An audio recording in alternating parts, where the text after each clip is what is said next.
On Tech News Today, IBM's Watson gets a job, an app that parks your car, and the ultimate motivation to run fast? Zombies. Coming up next. This is Twit. Bandwidth for Tech News Today is provided by CacheFly at CACHEFLY.com.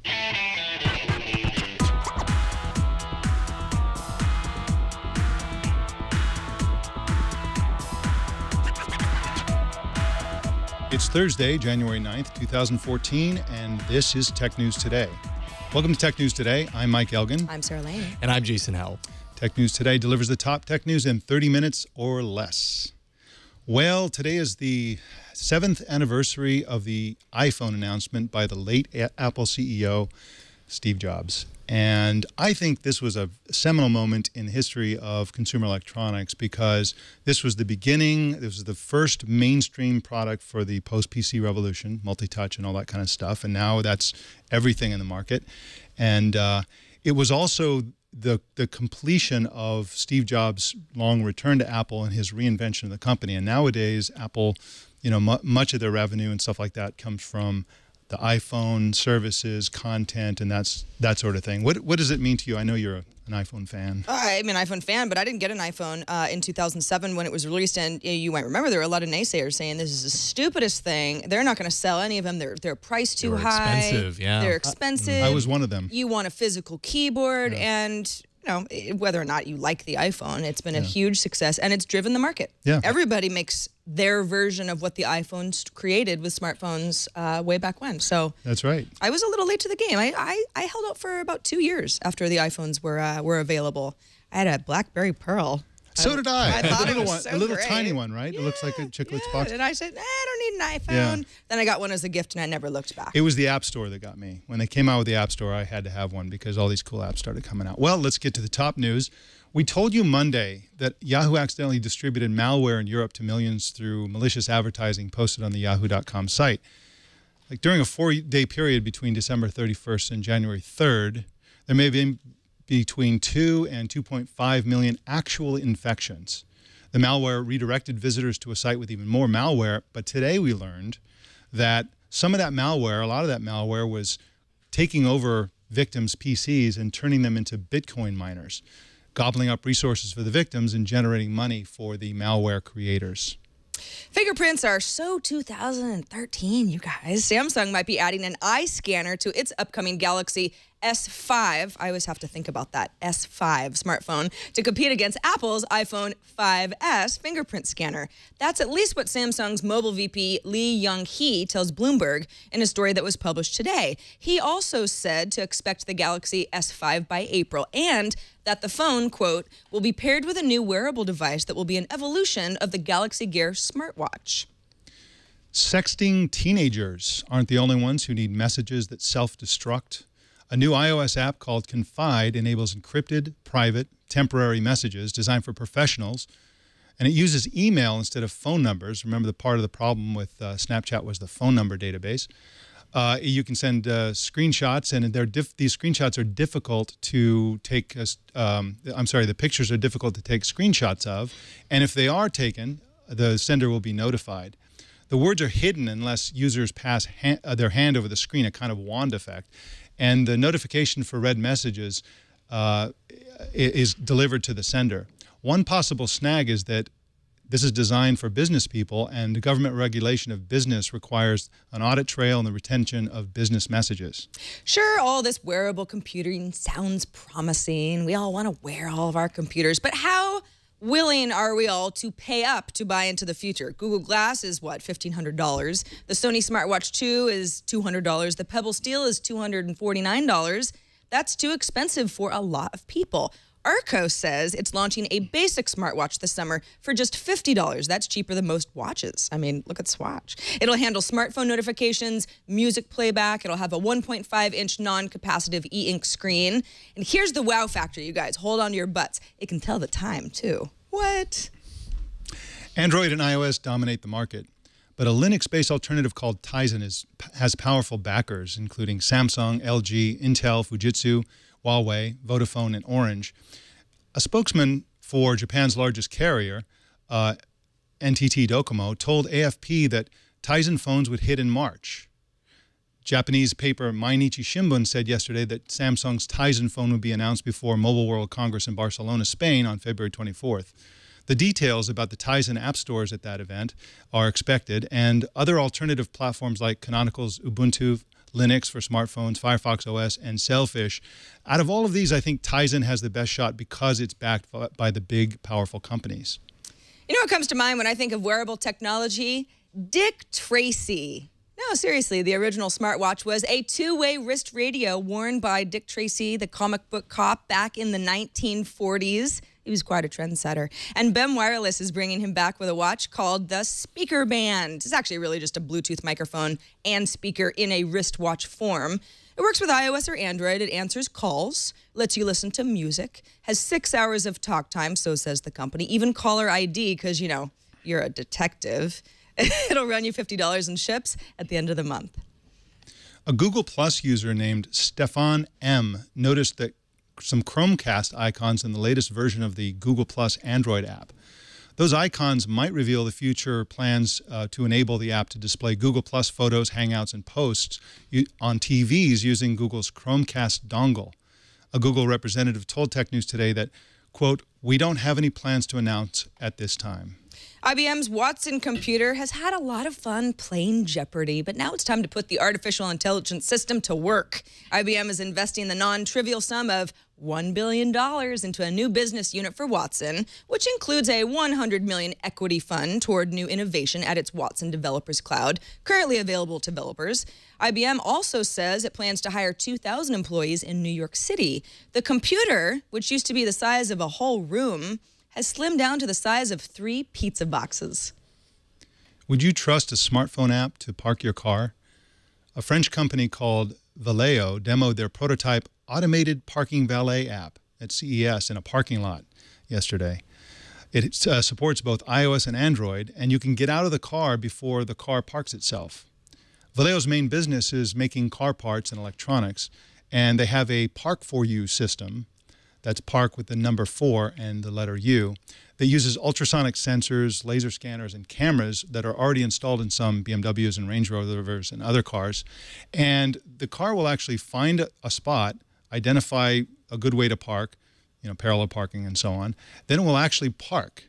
When you're ready to leave the parking lot, the car will drive over to you by itself and pick you up. This is expected to be on the market in about 4 years. Okay, I need you to think twice the next time you take to Facebook to complain about your crappy salary. GigaOM reports that some financial startups are now checking Facebook and Twitter feeds before thinking about giving you a loan, and that a new breed of companies like Cabbage, that's Cabbage with a K, are using social media to look for contradictions between what borrowers say to the bank and what they might say on social media. They also might look at how many friends you have, which is completely ridiculous. It's like a financial clout score. Okay. They don't all work the same way, though. The startup Flourish, which is also known as LendUp, only checks social media when provided voluntarily by an applicant.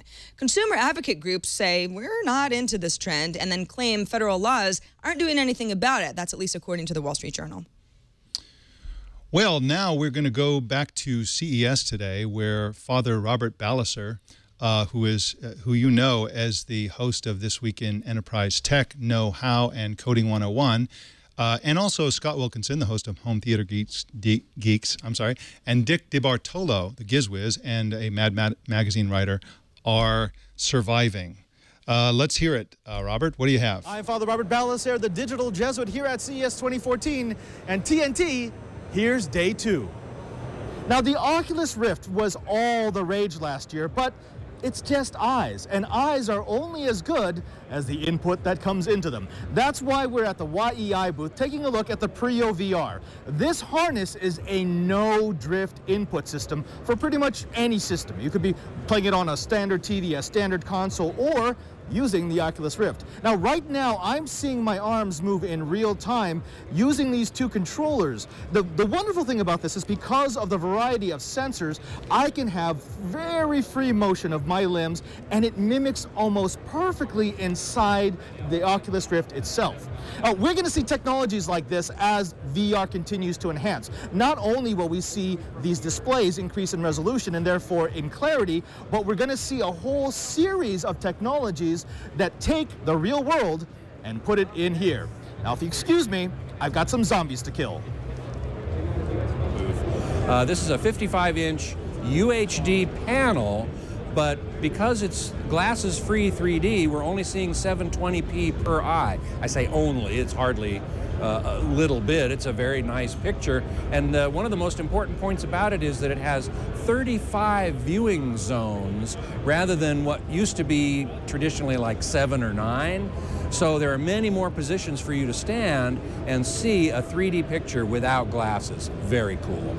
These are our new high-fidelity gaming headphones. We're super proud of them because we were able to merge our audiophile headphones with a microphone to make it a headset for gaming. These wings that you've got on the side of the headset, that takes the pressure off your head so you don't feel as if the headphones are there. You also have these wonderful cups. I mean, that's my favorite thing about the AT headphones that I use. They're comfortable to wear, but you've got open and closed back so that you can choose what kind of sound you want. That's right, and what's really nice is that they're very lightweight. So like you said, this 3D wing support kind of makes it feel like it's just floating on your head. So if you're like a long-term gamer, you're going to be on there for a while. You're not even going to feel that with these headphones on. It's really great.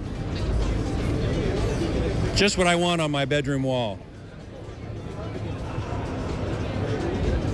We're looking at smart glasses. And Dan, tell us about this guy. Yeah, well, this is a monocular smart glass, and it's worn different ways. We actually provide it with a headband that goes over your head. Okay, and then so in there we see, what are we seeing in the digital display? You can see all different types of information. So you can put it on camera mode where you're overlaying data into the space, or you can put it into playback mode where you're actually streaming video back and forth between, maybe you're a doctor, you want to talk to another doctor, you can see his picture in here. At the same time, he can see what you're doing. Maybe you're doing remote diagnostics on aircraft. So there's lots of different use models for it. We're at the Belkin booth here in the South Hall, showing off some home automation. Now, you may be asking yourself, what does Belkin know about home automation? Well, last year at CES, they introduced us to the Wemo, which was an interesting little device. It was a Wi-Fi switch. It allowed us to turn things on and off. But what we're learning now is that that was just a Trojan horse, because Belkin wanted to get this entire family of systems into your house for home automation. This light switch also has a long press feature, which means that if I press it and hold it, it can operate a predetermined set of instructions. For example, I get home, I long press, it turns on my TV, it turns on my coffee maker, it turns on my crock pot, it turns on the heater. All these things can be built in to your home automation system. This is the thing that gets me excited. This is their new Wemo Maker. The idea is that they put home automation into the hands of the tinkerer. If you look at the bottom of this unit, it has standard inputs, things like doorbells or magnetic sensors on windows and doors. In other words, you can set the conditions for things happening in your house. A doorbell rings, it sets off your personal computer. Someone opens a window and it's gonna alert you. Someone uses the refrigerator too long, someone leaves the iron on, and your system will automatically contact you because you've set parameters for when you want to be notified. At the end of day 2, we've seen a lot of stuff. We've seen big TVs, we've seen fast computers, and yes, we've seen home automation. Now, if there was a trend to spot, I would say it would have to be the later, the home automation. We're seeing more and more vendors who are building in standards-based units into their devices for future applications in home automation. Everything from electronic switches to thermostats to air conditioners, appliances, and even, yes, your mobile devices. Stay tuned and stay tabbed because I'm pretty sure that this is a trend that's going to play out. Thank you, Robert, Scott, and Dick, for that report. So, Sarah, what's happening with digital movie sales? Well, it's interesting. Digital sales in the U.S. jumped 47% last year to $1.19 billion, which is, according to Digital Entertainment Group, that's an industry trade group. What's interesting about this is that the fastest growing category is digital movie sales in total home entertainment revenue. Now, total home entertainment revenue is not just rentals, but also DVD sales and CD sales, which have been on a slow and very steady decline since their peak of, I think it was like 2004. What's interesting, though, is that this new window called Digital HD is actually contributing to a lot of this. And this is basically like when I go to iTunes at night and I see, ooh, Blue Jasmine is available. Cool, I want to watch that movie. It's probably going to be an Oscar movie. Oh, can't rent it yet. It's only available for $20 to buy. Then you kind of have that decision to make. Do I want to buy this because I want, that immediate gratification? I want to watch it right now. Or am I going to wait a few weeks and then it'll only be $4 for some sort of like 30-day rental window? Yeah. For me, it's easy to hold off. But turns out that Despicable Me 2, which is children's movie, was available to buy online 2 weeks before its DVD release, was the best-selling title online of all of 2013. So that says to me, this is kids whining to parents, and parents saying, okay, fine, I'll just pay the $20. Watch the movie. It's like putting a toy in cereal at the grocery store, so the kid whines and the parent buys it. Yeah, it seems kind of manipulative to me. I think it may backfire because I think people feel like they're coerced into buying something they wanted to rent. And it kind of reminds me of digital music sales where they, when it was, CDs and stuff, they wanted to force you to buy an $18 CD when people just wanted a song or two. And they sort of it felt coercive. There's a lot of this in the movie business where they, in the order in which it goes to the theater, and then there's a big delay before it becomes available electronically, and then they roll it out in this staged thing. And I think people are getting fed up. And they basically want to watch what they want to watch, and if it's physically possible to watch it, they feel like it's being artificially withheld to create a kind of artificial scarcity. Well, it is being artificially withheld. That's exactly what's going on. I mean, we saw Redbox sales decline in 2013 because some of the windows were just getting pushed back, so that there wasn't that oh, cool, the movie's out of the theaters. Pretty soon I'll be able to rent it on a DVD. It's driving sales, and it is pushing numbers up for the industry. But again, it's pushing numbers up and putting us in this strange situation of, do we want to play into this, or do we have the patience to just pay what we should be paying? It's probably a bad strategy to make people pay for something and then feel coerced by it. This is one of the problems with the way lots of media is monetized, which is that there are some things that are measurable and there are some things that are unmeasurable. The amount of money they make, as we've seen from your numbers, are measurable. They're easily measurable, and it could lead the content creators to think, well, this is a great thing. What's unmeasurable is how pissed off the people are, and they'll direct it sometimes at the studios or the box that they're getting it through or whatever. But if they're not happy, they're going to jump first chance they get at someone who provides an alternative to this artificial scarcity that's being created. Maybe they're just doing people a favor by offering it only for purchase at first, because if they're kids' movies, their kids are going to watch it 1,000,000 times anyways. Yeah. So if they rent it, they're just throwing their money away. They're going to buy it eventually. That's right. It's a good point. And they're also going to spend more money on storage capacity. Yeah. To store all of those movies that they bought, because you bought it, you're not going to throw it away now. It's true. It's an endless cycle. That's right. Well, a Lenovo executive told CNET yesterday that multiple Chromebook models are coming from the company by the summer. The current models are mostly for education, but Lenovo believes that the market's going to accelerate greatly in the next 12 months. And I have a tendency to agree with this. I think people underestimate the whole Chromebook universe. Jason loves his Chromebook. Twig's Jeff Jarvis is a huge fan. And they're going to be, and apparently currently are, massive for education. There was a recent report from the MPD group that came out last month that said 1/5 of the sales in commercial laptop channels are Chromebooks. And the reason that's such a surprisingly high number is because a lot of these are going into the education market. My son works for a startup that deals with education, and they have a cross-platform product. But he tells me that Chromebooks are absolutely ideal for educational environments. Everything is the cloud. The administrative hassles and costs are close to zero, and it's just fantastic for the industry. Lots of companies are going to be doing what Lenovo is doing, I think, which is going. Right now we have, well, in the beginning when the Chromebook Pixel, which is the high-end sort of Retina quality, they don't use the word Retina because that's an Apple term, but Retina quality screen came out. There were essentially two possibilities.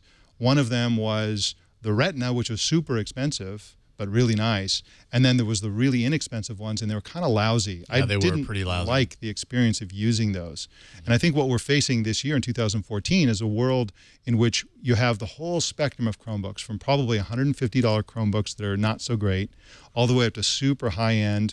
Eventually, I think we'll get 4K or Ultra HD Chromebooks, and consumers will be able to take their pick. And I think it's going to be a fantastic market. I also think, by the way, that this rumored giant Apple iPad, the iPad Pro, which is also rumored to be targeted at education, I think this is a play. Apple sees the writing on the wall, and they know that schools are going to be embracing the Chromebook in a big way. And I think, in part of the purpose of this tablet is to compete against the Chromebook. But Jason, you pretty much that's your main computer, right? Or that's one of the main computers you use is your Chromebook. Yeah, I mean, I will admit, I didn't buy the Chromebook, the Pixel. I got it at Google I/O as an attendee, and I had Chrome OS devices before. I had the desktop version that they gave out the year before, and then one of the laptop versions that they gave out the year before that. And it really never stuck with me. I always had it in my head that, the argument that you commonly hear about Chromebook is, oh, well, it's so underpowered. It's so limiting what you can do with it. I want my laptop. If I have a laptop, I want it to be able to do all of these things, Photoshop and edit video and all this kind of stuff. And I'm the kind of person that needs to do all those things, right? I need to use Photoshop and edit video and all that. But when it comes to a laptop, what I've realized is that Chromebook is perfectly sufficient for me.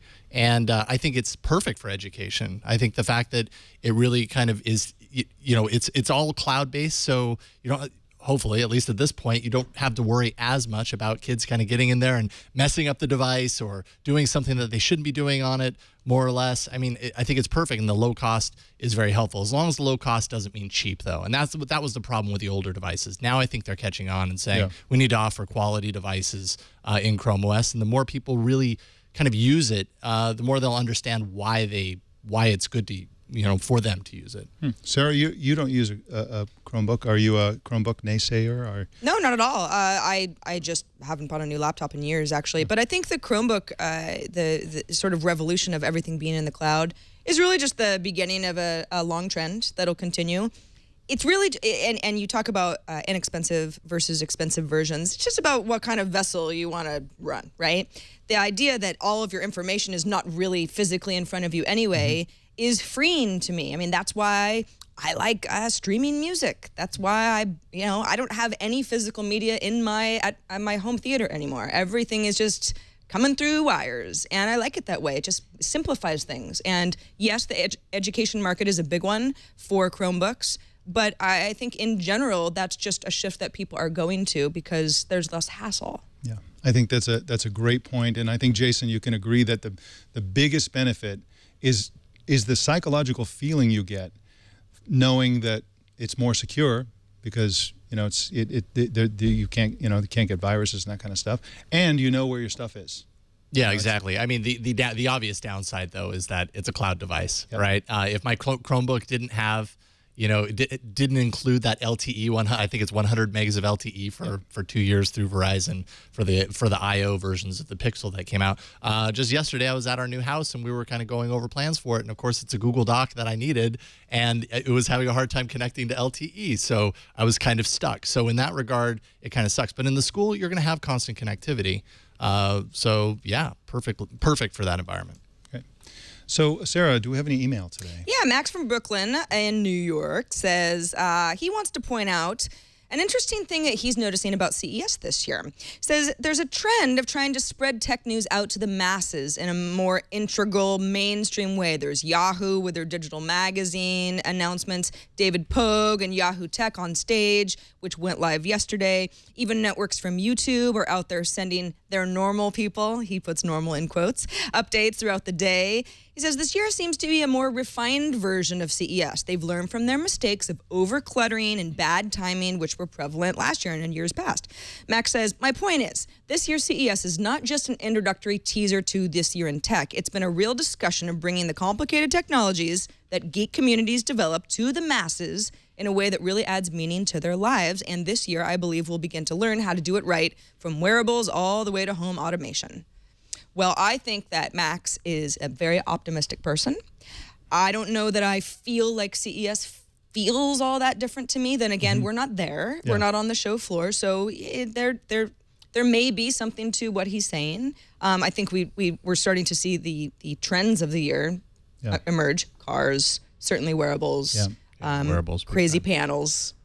You know, as Scott Wilkinson was standing in front of, how big was that panel? Like 96-inch TV or something like that? It's like a whole wall. Well, and it's a great point. The other thing that is happening is that 2014 is we're having a sort of explosion in tech media outlets. All these journalists, the Walt Mossbergs and so on, are striking out on their own and creating their own companies, and they're all trying to carve out their niche. So yes, I think there's a lot of Yahoo, David Pogge kind of media that's really targeted at the mainstream non-geek consumer. But at the same time, there are other media outlets that are going after the higher end or the business person. It's a great time to be a consumer of technology media. And of course, all that's going to coincide with CES. Well, yesterday, on January 2nd, we reported that Snapchat got hacked on New Year's Eve. The names and the phone numbers from up to 4.6 million user accounts were downloaded. And the company's CEO, Evan Spiegel, was slammed for not apologizing. Well, he got tired of being harassed for 9 days. So finally this morning, he did apologize in a company post saying, quote, "We are sorry for any problems this issue may have caused you, and we really appreciate your patience and support," unquote. They also rolled out a fix today that lets users opt out of the app's Find Friend feature. So what do you have in other news, Sarah? Well, in other news, I found a little note. Engineers from the University of Nebraska-Lincoln and Stanford University have produced, this is something really interesting, the world's fastest thin-film organic transistors that has the potential to replace silicon, which is pretty expensive, in high-resolution television screens, other devices. The term organic used to only mean compounds that were produced by living organisms, but now it's broadened a little bit. It's synthetic substances that are based on carbons and even plastics. So if you think about long-term, this is kind of the next step in inexpensive, high-performance electronics that are built on transparent substrates like glass, clear, flexible plastics that are 90% transparent to the naked eye. Invisible TVs. I don't know. I'm getting a little ahead of myself, but I'm excited about. This is great innovation. It is exciting. Well, I'm a Google Glass wearer occasionally, and I do wear it when I'm running for fitness. There's a new glassware app out there called Race Yourself. It has over 30 game modes that let you sort of be inspired to work out harder. This inspiration comes in the form of zombies and giant stones like Indiana Jones that chase you. When you look back in Google Glass, the sensors inside Google Glass know that you're looking back, and it shows you zombies chasing you down the street. There are other modes where you have you're in a race with a bunch of people. They're all wearing blue shirts. All the virtual people wearing these purplish blue shirts, and it's all designed for you to sort of be motivated. And let's face it, there's really, really few things in this world as motivating as a zombie chasing you. Or apparently a boulder rolling down the hill about to squash you. I hate that. So let's just thank heaven it's all virtual. Well, that's our show today. Please share your news, tips, leaks, and inside information and feedback in our Google Plus community. It's a thriving community with, I think we're up to, 1,100, 1,200 members so far, and we want to grow that. You can find it by searching Google Plus in the community area for Tech News Today. Please also send us an email at tnt@twit.tv or leave a message by calling 260-TNT-SHOW. Also, upvote the stories you'd like to see us cover on our subreddit at technewstoday.reddit.com and visit the Tech News Today website at twit.tv/TNT. Thank you for joining us. We'll see you tomorrow.